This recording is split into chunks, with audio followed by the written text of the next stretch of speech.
Hello, Zalto Live listeners. Before we get started, we wanted to let you know that more teachings from Zen monk Claude AnShin Thomas are available in his 2 books, At Hell's Gate, A Soldier's Journey from War to Peace, and Bringing Meditation to Life, 108 Teachings on the Path of Zen Practice. Both are available wherever books are sold, and all proceeds go to the Zalto Foundation, dedicated to promoting nonviolence, awareness, and positive change.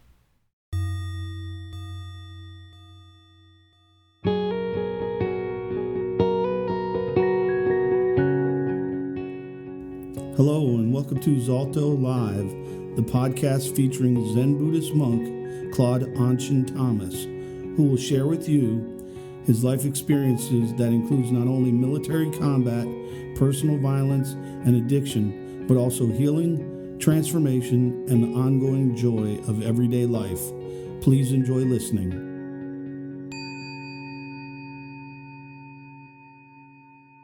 I want to give a bit of instruction for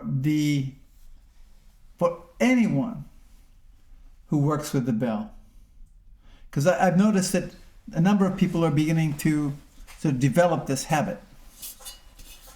So when we wake up the bell, you don't whack the thing. You know, it's simple,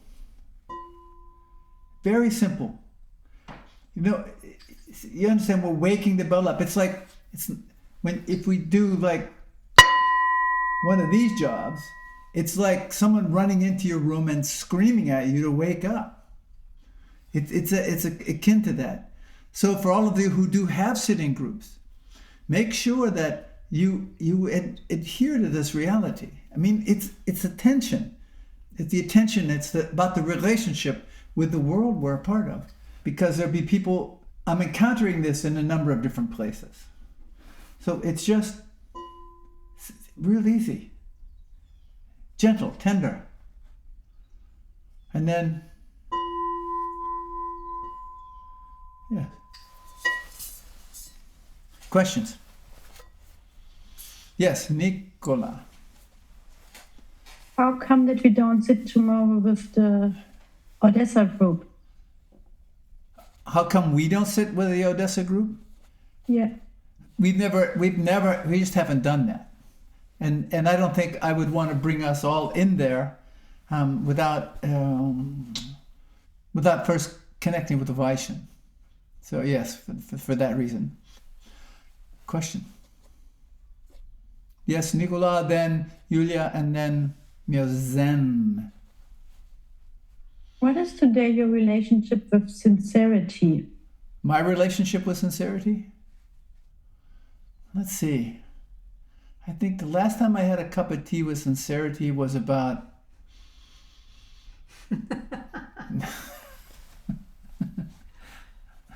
It's actually sincerity. Actually, on Thursday, Kenshin and I actually bought a very complicated Starbucks coffee for praise. So I don't know if praise's sister is sincerity or not, but this is for real. I'm telling you, for real. This is not a joke. But yes, it's critical. It's very important to be sincere. What does it mean? See, if we have rigid concepts of what something means, we miss the point of it. Life in and of itself is quite fluid. When we adopt rigid principles or rigid ideas about things, it's because we're uncomfortable in our own skin. And we're attempting to control that which we have no control over. The whole point of a disciplined spiritual practice is to support us in being good stewards of what life has to offer us. Yes, Juliana. Oh. I'm here. Okay. After so many years of practice, do you still plan things while sitting and rehearse the past? Do I still, say it again? Plan. Do I still plan things? Do I still plan things? And are you rehearsing Yeah, while the past? sitting. I mean, do you still busy in your mind while sitting? Oh, yeah. I mean, so it depends. Every sitting is different, and everything can. I mean, what manifests itself through the course of a period of sitting can change multitude of times. So, yes, it happens. But also, it doesn't distract me from sitting, because we developed the quality of becoming the observer of our mind. So our mind isn't really dominating us. So while I'm in contact with my breath and I'm sitting still, I'm watching how my mind goes through some wild stuff. You know, it can jump from this topic to that topic, or formulate these ideas, or create this argument. And to know that they're just electric synapses firing. That's all. They come into existence, they pass away. I notice them. Somehow they get logged, or a shadow of them gets logged in there. They're stored in the mind cloud somewhere. And every now and then, I'll see where one of those notions or ideas. I'll see. Oh, this is what I thought about that, and I'm watching how it plays out. And my thoughts about that were a bit off. So it gives me an opportunity then to adjust myself. Yeah, it's like plans. Plans and rehearse the past. I very seldom rehearse the past anymore. Although I do remember coming from the place having moved through some of the manifestations that I've moved through. There are things I've done I'm not so either proud about or happy about, and it helps me to keep focused on the process of awakening, so I don't repeat those kinds of actions or behaviors, or how I treated people, or decisions that I made, or things that I've done. So, yes, I don't wish to shut the door on the past, but it also doesn't haunt me in a way. These memories surface, and I'm glad for them, because they're good reminders of how I don't want to be. Yeah. If I don't stay attentive, if I allow myself to get too distracted on all sorts of things that are really not important, the mind will make them very important, but they're really not all that important. I'm at risk to creating suffering for myself and for others. Zen. When you are confronted with a lot of suffering, for example, a lot of people or animals, do you sometimes get trapped in feelings like being desperate, nothing makes sense at all because you cannot do anything about it? No, never. I really don't. And because here's what I know. That for every action, there is a consequent reaction. I can't know how those are going to manifest themselves or to what degree. And so what's important for me is to become the observer, and to watch and listen to how the world is informing me. So when action, if things are, yes, I really trust in the information that the world is giving me. I'm not apathetic. I always remember when I was walking from Poland to Vietnam, I met this he was a Cambodian monk, Mahagosananda. And I remember I was talking with him, and he was sharing the story about, so he was in Burma studying with a teacher there when the Khmer took over Cambodia, and how they were slaughtering intellectuals, and they were killing everybody. That was they had an idea of this egalitarian society, and the only way the way they were going to make that happen is that you did what they told you to do, or they killed you. And he was desperate to come back to Cambodia, and his teacher said, no, you stay here. You stay here, because that is going to finish at some point, and then that country's going to need you. And so when we were walking, the Khmer still held the western half of the country. But when we entered into Cambodia, he used our pilgrimage as a vehicle to return to Cambodia. And he was really responsible for rebuilding Buddhist temples and reinvigorating Buddhist practice in Cambodia.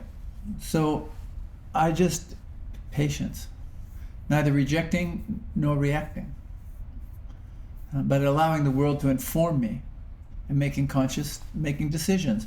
And if I think the world is informing me, I have people that I can check with. But I have to be really, for example, as I go through writing processes, I work with an editor, and the editor will have ways to support me in my own language to really refine what it is that I'm attempting to communicate through writing. Now, I've gotten much better at it myself, and still, it's the point to not fight or not argue. The editor suggests this, and to be willing to not be so attached to my idea of things, to see if this is really the better way. I don't completely surrender to it, nor do I fight against it. It's like teacher makes a suggestion, says, you need to stop doing this. I don't fight with them. I just stop doing it. It's like when I was studying, they said, you do it like this. I didn't fight or argue. I just did it like that. They showed me how to do it, and I did it like that.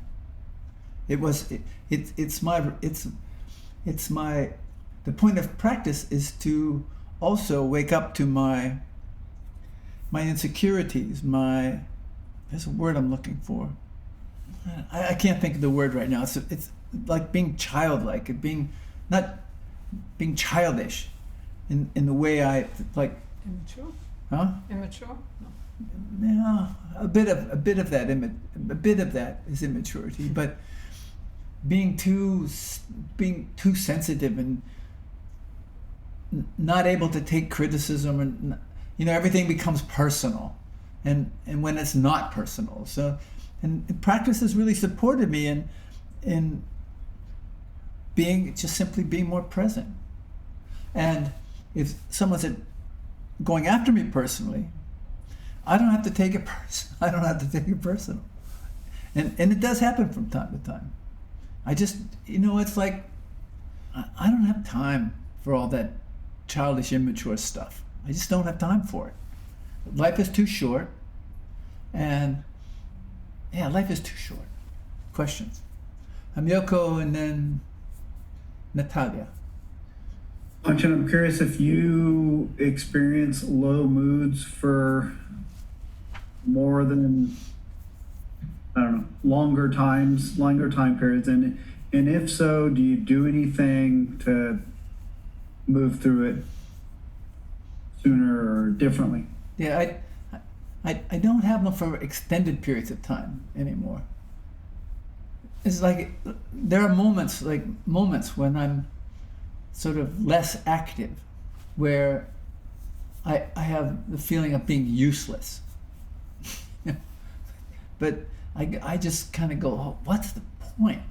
But they don't last very long. I don't hold on to them very long, because when I start feeling like that, then I go do something. It's like, okay, so what can I do here? What needs to be done? Because there's always something that needs to be done. And rather than allow myself to be consumed by that sense of worthlessness or uselessness or what's the pointness, and saying, I can't do this, man, it's too much. Or it's always, I just never say that. It's always, how can I do this? It's always like that. Or, what can I do? What needs to be done now, and do that. And it may be something simple. It was, it was like this, like yesterday, right? So one of the things that takes place here is that through the Oakwood Animal Sanctuary, we support colonies of feral cats.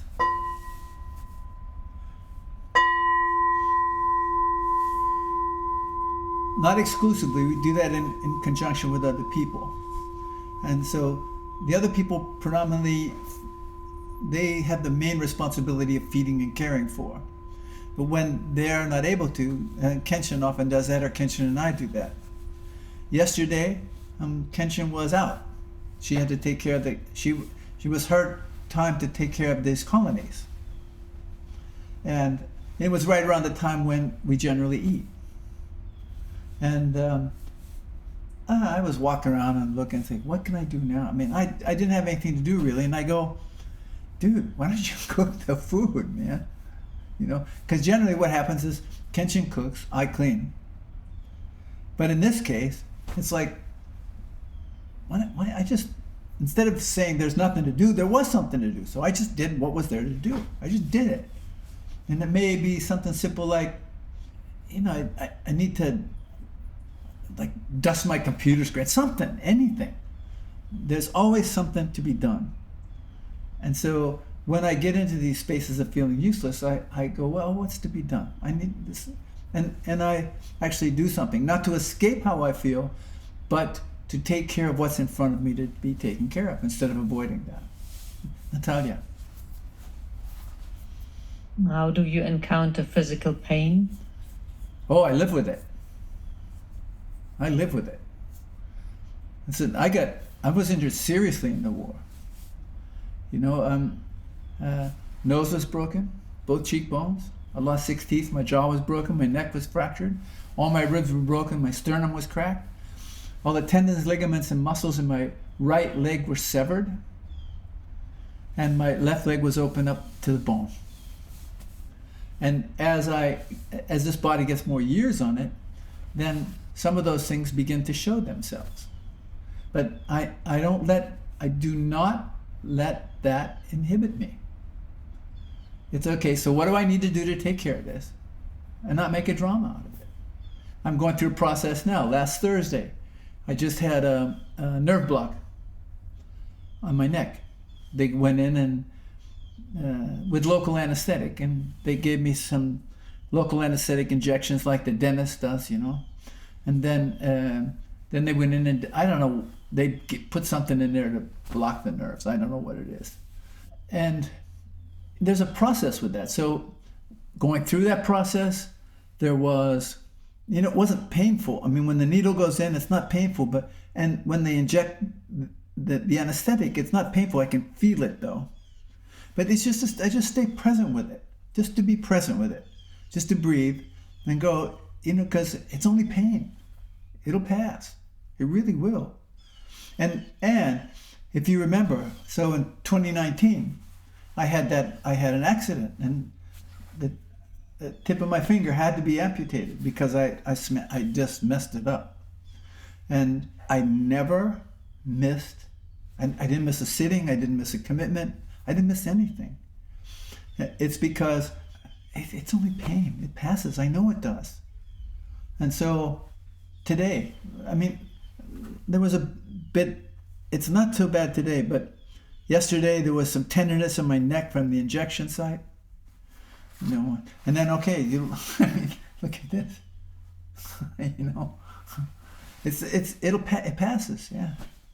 It really has everything to do with my attitude. I can go, oh, geez, I don't want to have this, and oh, man, and then I can just sort of swim in that pool of misery. But just like when I was laying on my stomach and they were doing the procedure on my neck, you just said, just breathe, concentrate on the breath, be present, and let's see what happens.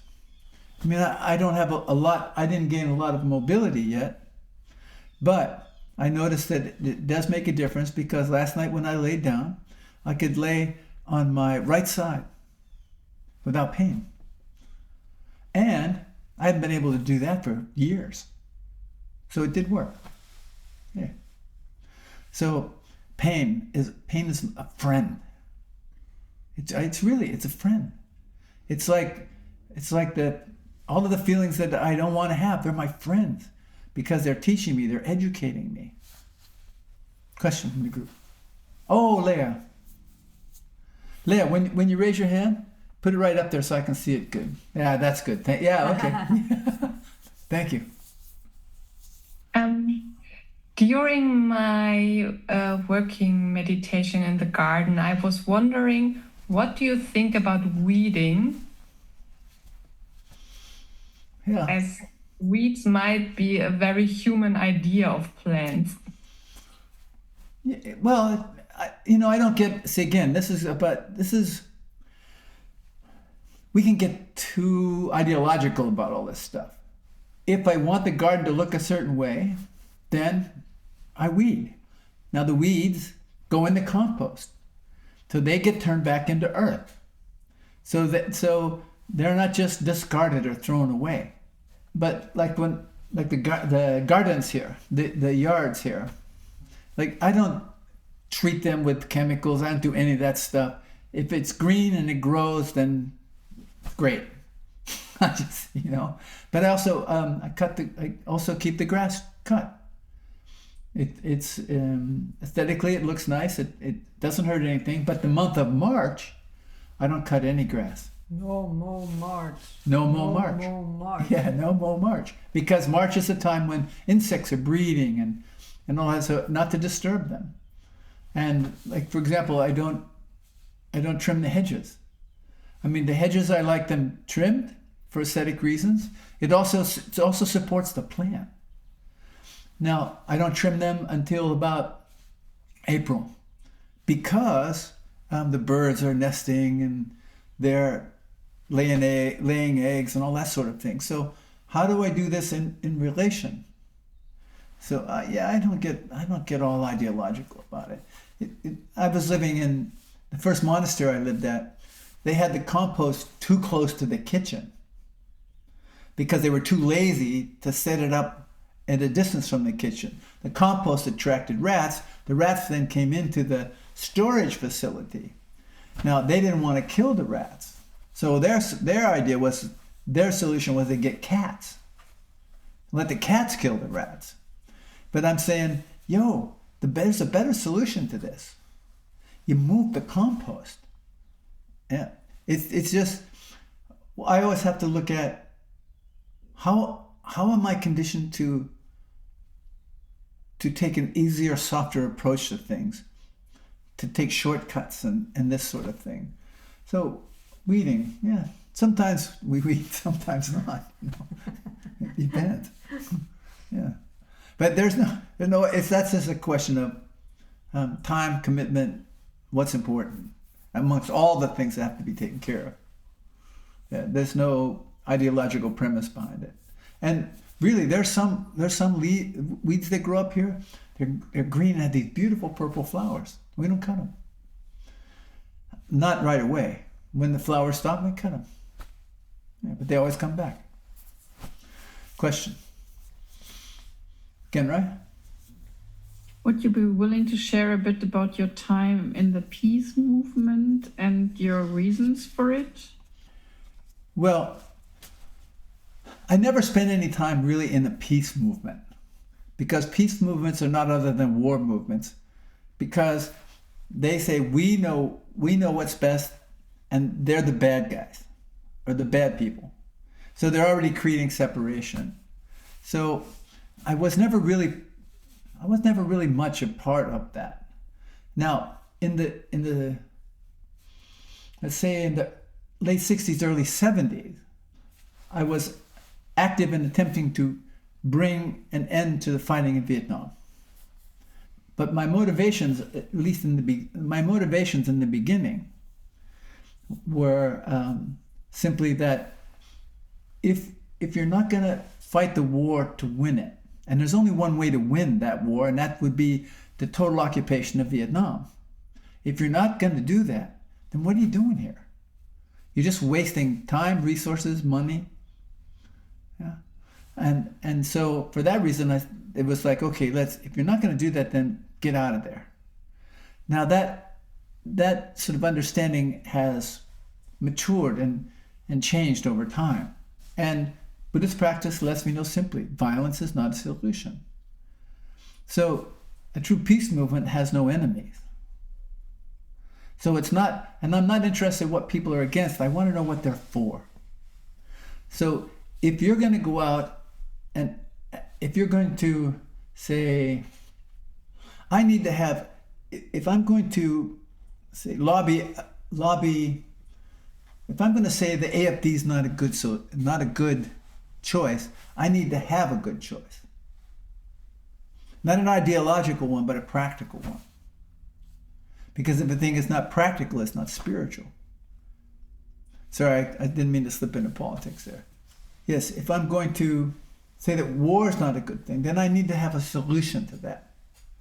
And the solution comes out of a disciplined spiritual practice, to wake up to the roots of war, violence, and suffering in me, in the 10,000 ways in which I perpetrate that, and to stop that. I don't have any enemies today. I just don't.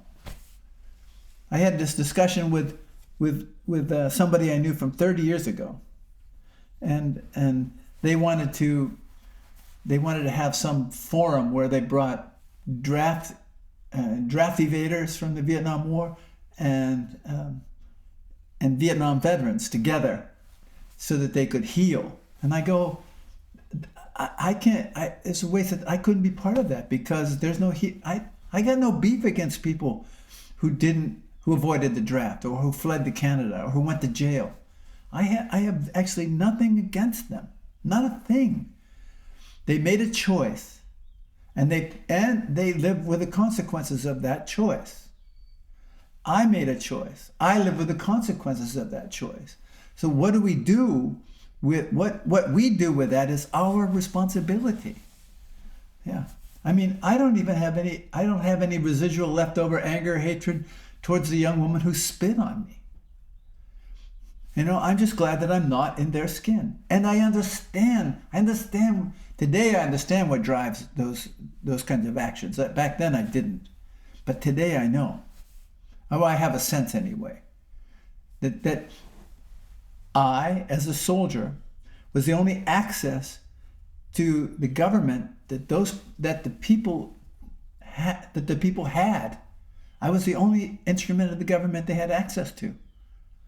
And this is the only thing they could touch. And people were so frustrated and they felt so powerless, and they didn't have the capacity to hold any of that and take and they didn't understand right action. So yeah, if you spit on me today, yeah, I don't know how that would work, but yeah, so I just had to let them know. I said, I'm not a good candidate for this. There's nothing for me to heal. If you feel like that you have stuff left to heal, then you have some work to do, man. And I can't do that for you.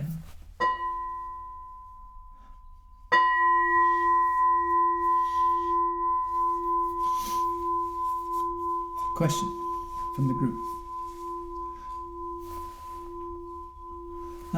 We need to be the peace. We need to be the peace we want to see in the world. And we need to do that everywhere, all the time. And we need to wake up to how our actions create suffering, and how to not create more drama, to not be part of the suffering in the world. Yeah. My question, since nothing is only just bad, what do you see as a positive attribute of arrogance? A positive attribute of arrogance. It can be a motivator to have me do things that I might otherwise not do. Oh. It will have me take positions I might otherwise take, positions intellectually, physically, that I might not otherwise take. It might help me to provide a quality of leadership and care that I might not otherwise have. Thank you. Welcome. Question? Marlene, what's your question?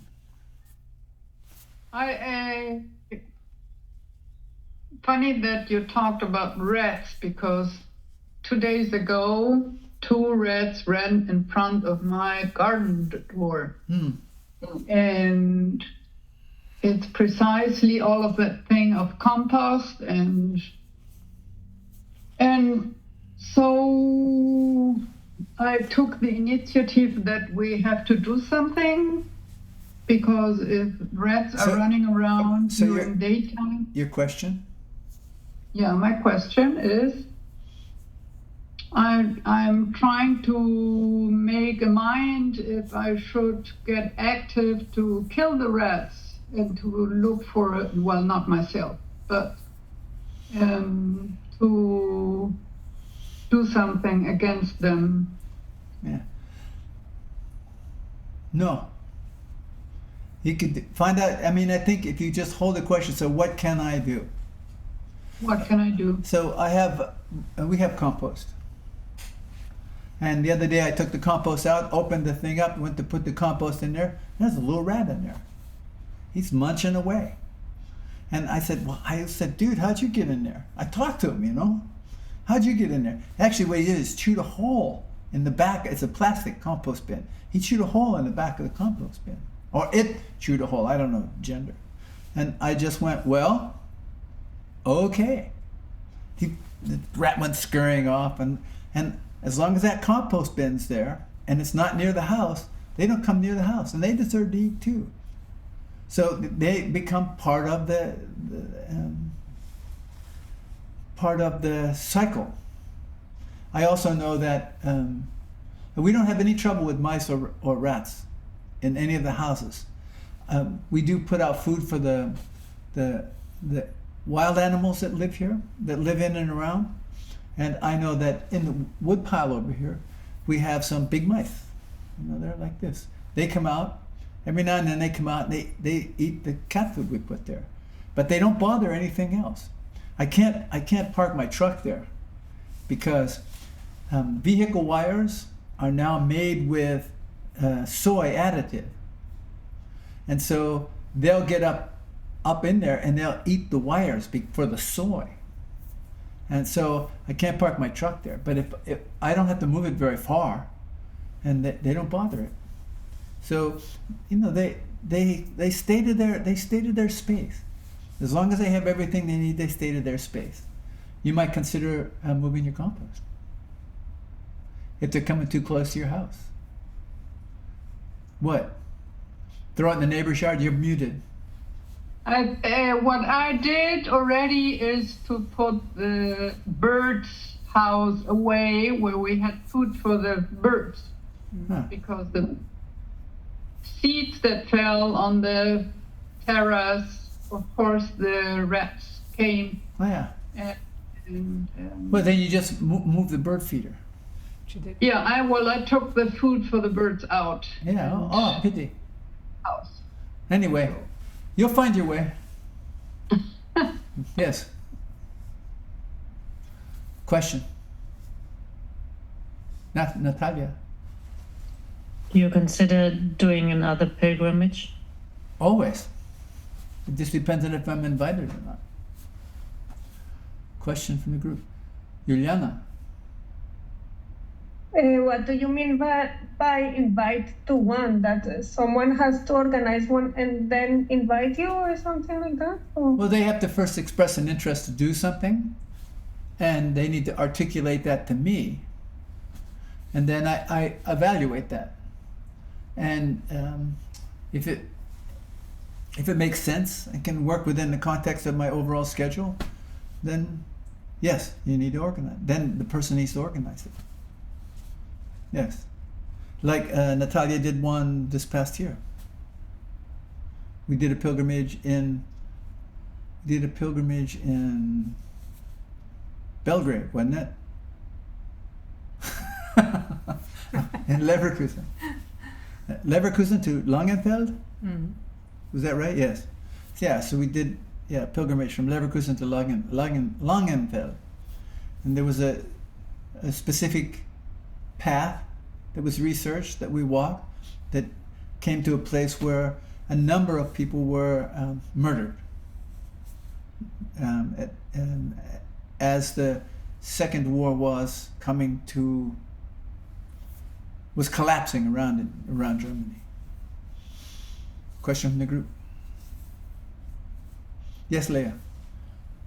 How can I make sure a teacher is not trapped in conditioning so I can trust his or her teachings?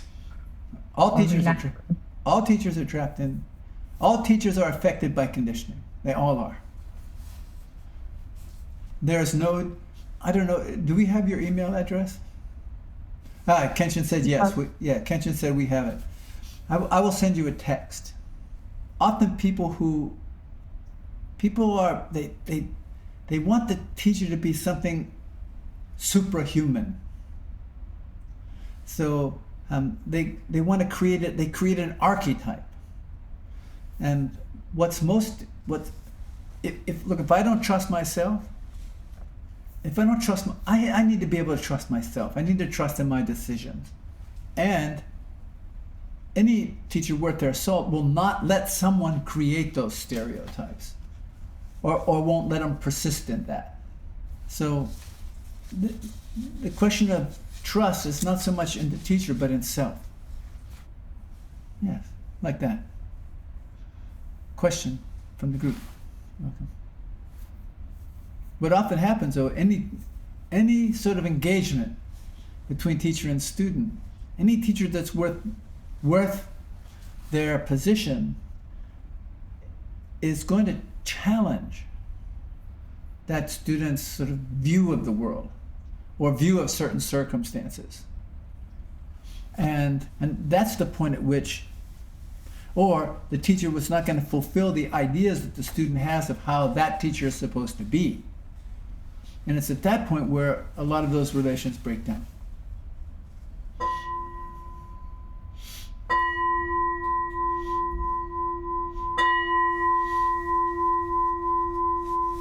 Last question.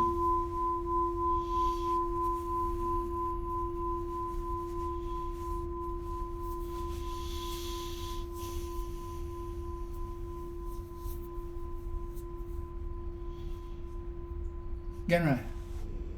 How does what is going on in Germany at the moment look to you, like from not being German in connection with the history of Germany? How does it look from the outside? It's way too bureaucratic, man. They need to have Sunday opening hours more regularly, and yes, like that. Less bureaucracy. I need to be able to go to Obi on Sunday and buy stuff, and I need to be able to cut my grass on Sunday. You know, those sorts of things. They lighten up a little bit. Yeah. I need to be able to have a barbecue on Sunday, for crying out loud, and not have the neighbors complain because I'm having a barbecue. Yeah. So they need to lighten up a little.